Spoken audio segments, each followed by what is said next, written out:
Hey, it's me, HoneyBmolly I. want to thank you for joining my page on YouTube. Thank you, thank you, thank you, thank you. But most of all, please like, subscribe, and comment.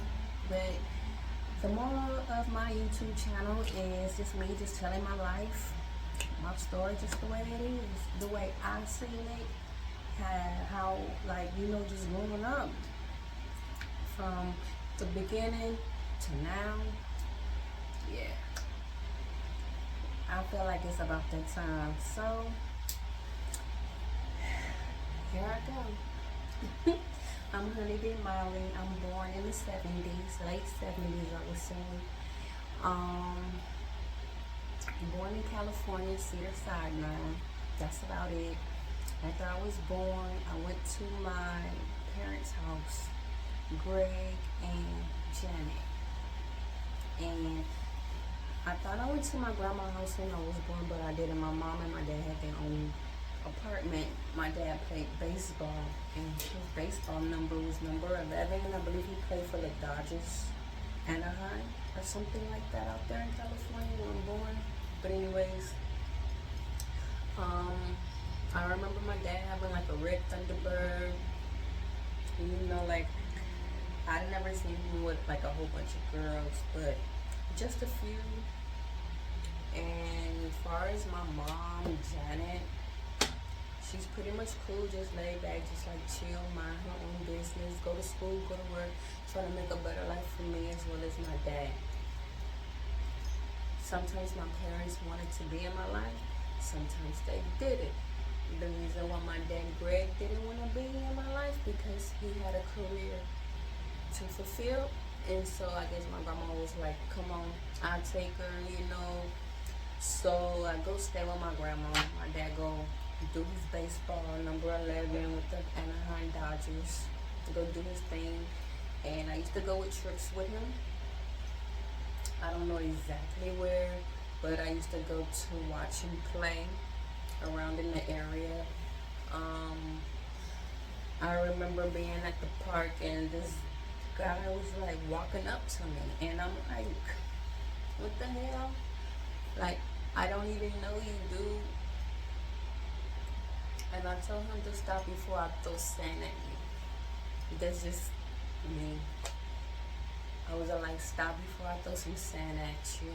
And I did it like maybe like no more than 2 times. I remember him going back to go tell my dad. My dad didn't do nothing about it. He was like, you can't be going and throwing sand on people. But I'm like, he was walking up to me. Now, what if he would have kidnapped me? I don't know him. Do you know him? My dad couldn't say nothing. I remember him having to look for a babysitter for me. And I remember a guy that was good friends with him, and his name was Herman. And Herman lived in LA. I don't know, he probably lived in another state. And he had a son that was special needs. And I used to always try to not make him walk, because we was about like the same age. Like I was like 5 or maybe around that time. And maybe 4. I'd say I was about like 4. And I would try to help the kid walk. I used to go to his therapy with him, with his mom, because his mom would watch me while her husband and my dad would go play baseball, try to get the career. Salute to you, Herman, if you got out there and you actually played baseball. Yeah. But I forgot the wife's name, I forgot the child's name, but they're all like grown and stuff. So yeah, that's pretty much about right there with Herman and the baseball. But I remember just living with my grandmother and leaving the hospital. Well, I don't remember, it was just told to me. My parents left the hospital, my parents went home to their 1-bedroom apartment, and that's where we were. And then I would go spend time with my grandma. I'm just a kid, so after that bracket of that era. My parents are like separated, not like separated as broke up or anything. Like my dad had to go do his baseball thing, and my mom was at home watching me. And my mom had a homegirl that was there, and my mom's cooking dinner. It's a curling iron on the table. Yeah, and I touch it. I used to have a mark on my hand somewhere up in here because I touched the curling iron. And my dad got mad about that when he got in. Then he got mad about me being in the tub because the water burnt my legs from my feet all the way up down there to my knees. I kept asking my mom to turn on some warm water. Like, Mom, my water is getting cold. I'm asking her like over and over and over. I get no response. Okay, I'll be there, I'll be there, I'll be there. Nothing, like nothing. And it's like, okay, now I'm gonna turn this water on, but I don't know how to turn it off. I'm just a little kid, like, like I've seen her do it, but I really wasn't paying attention to how she turned it off. Excuse me.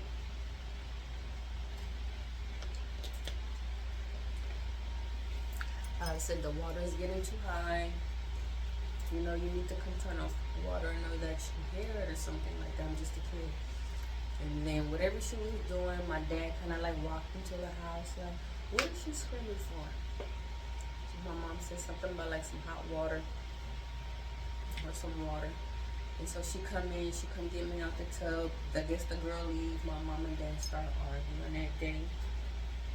I end up going to bed. Poor me. Because I already ate. It was night. I already had a lot going on. I'm not for sure if my mom lost her rights because I believe my dad took her to court to file full custody of me. But when he do that, like, I go stay with my grandmother, Annie Mae Williams. She has a cousin named O.J. McDuffie, the guy that used to play in Miami for the Miami Dolphins.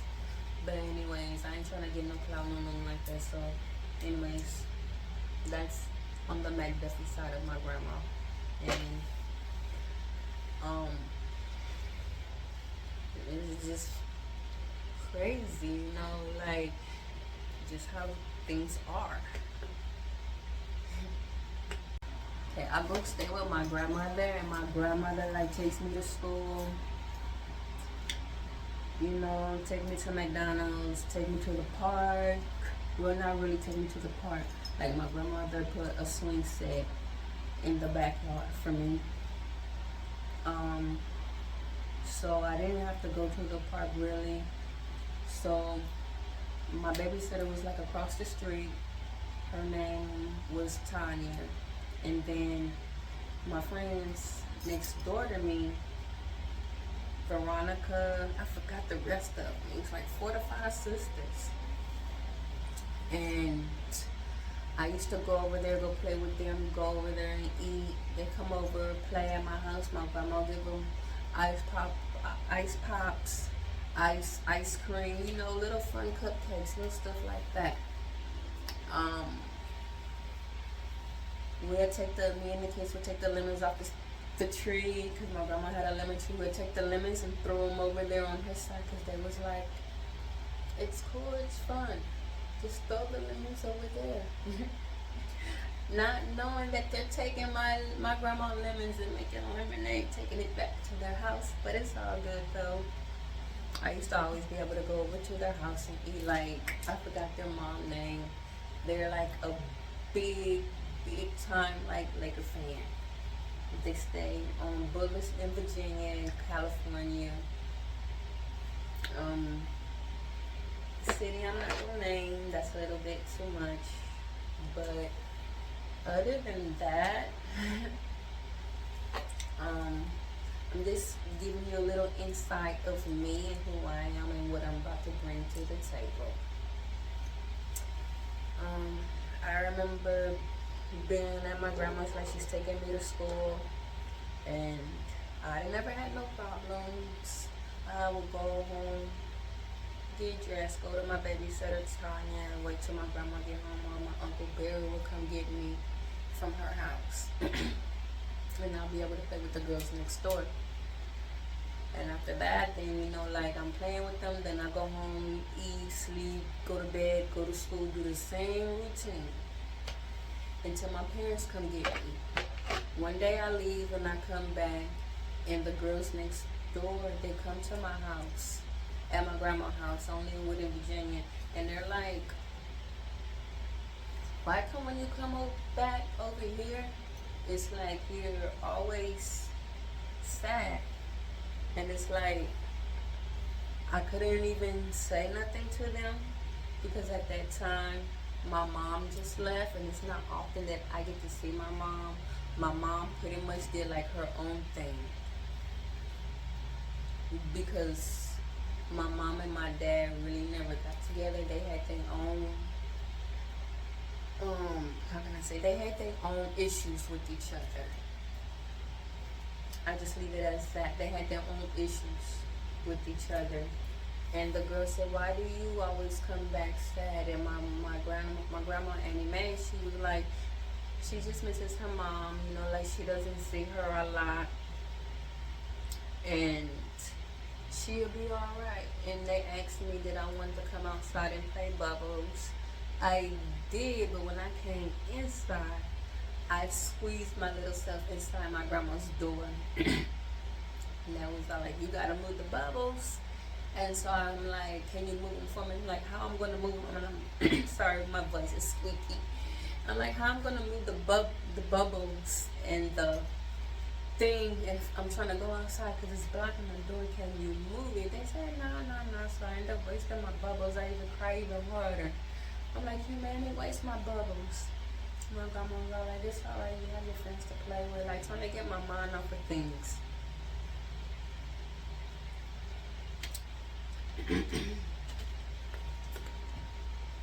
My grandmother was just trying to get my mind off of things. Like, I just got through visiting my mom. I believe we probably went to Chicago. Or either I left with her leaving Disneyland or something like that. Like, somewhere fun, somewhere doing some, you know, some productive stuff, like however you want to call it. You know, but it was still child-based, friendly. Everything is just pretty much all about me. Like, I'm my parents' first child. My parents do not have no other kids besides me. I am the only one. No brothers, no sisters. Like, you cut that out. And so everything goes down to me. I didn't have to share, so all of that, don't know what you're talking about. Everything was just like literally just catered to me. But I had to grow out that selfishness and that stubbornness, because it just really don't get you nowhere in life. Like, after a while I grew up and I'm like, you know, I'm getting a little bit older, because I had like a lot of fights growing up as a kid. And everything that I'm talking about, eventually I'm going to address all this stuff. Like, I'm just getting everything out, you know, as far as right now, it's just a lot. And I'm not trying to give a lot at one particular time. But what I can say, when my parents became drug addicts, I'm just going to call it how I see it and how it was broken down to me. Before, my parents were drug addicts. Like, my parents graduated from the 70s. I would say in the middle of the 70s. So, like, they were still young. Like,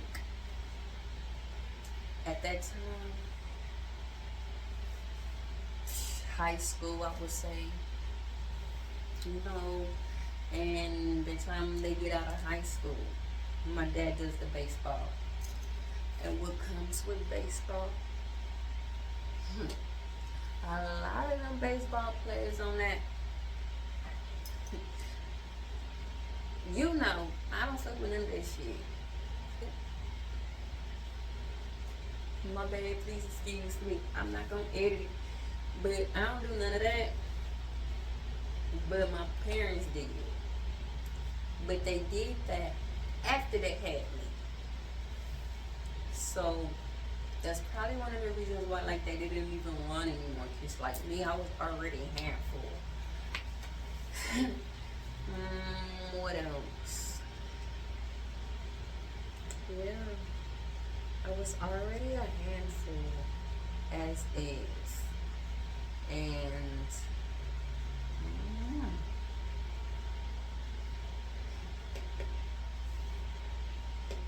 It's like when my parents got on drugs, like in the 70s, like real close to the 80s or somewhere. I'm already born by then. So I would say my dad was, we were real young. And my dad and my mom broke up because of that bathtub situation. And my dad tried to take her to court. Go stay with my grandma, like I told you all of that.